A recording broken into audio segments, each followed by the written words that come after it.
Berserk 1997, Episode 4, The Hand of God. Another fantastic episode in this one. It really felt like it was split into two parts. Taking place the day after the big party, Griffith tries to invite Guts for some communal bathing, which turns into them dumping water onto each other. But after that, the two sit down and have a nice little talk with each other.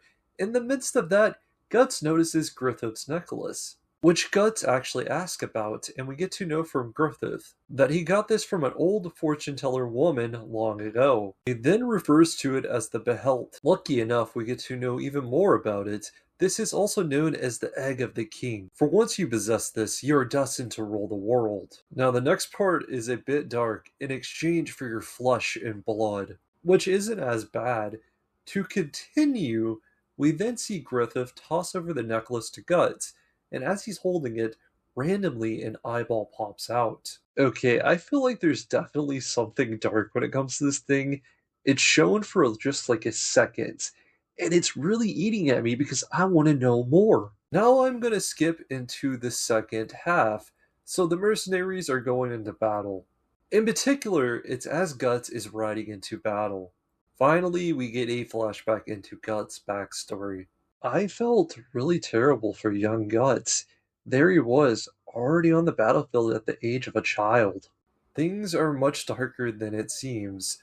Turns out that Guts was born from the corpse of his own mother. This takes us to the connection of Gambino. His wife was the person that found Guts, her name being Shisu. This sort of makes Gambino like a father figure to Guts, but really this is just a straight up lie. It turns out that young Guts had to work as a mercenary, and Gambino was taking all of his pay.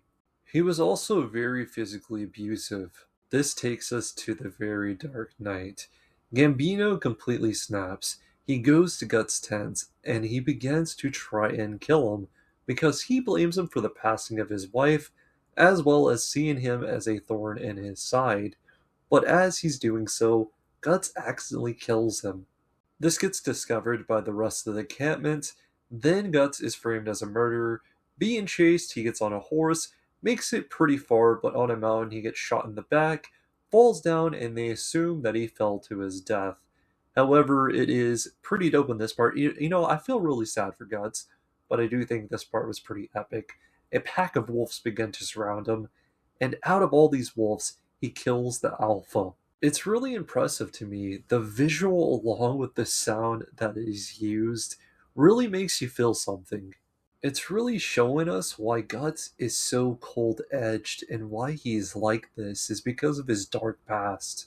Really, I feel like this backstory is in a way to show the true strength of what Guts has been through. They go on to win the battle. Little bit of aftermath. Once again, Guts is hanging out all alone whenever the little kid interrupts him to be like, hey, you got promoted to Raider Commander. As for the end of the episode, we hear some narration, and this is where we see a very one-sided battle. These people really need help. This is when our mercenaries come out, and Guts is just going crazy. Hopefully I didn't go too in-depth. I get really into these episodes. With that, I rate this episode a 9.5. Tell me what your guys' thoughts are on Berserk 1997, Episode 4. Hope you guys stay safe, and until next time, peace out, guys.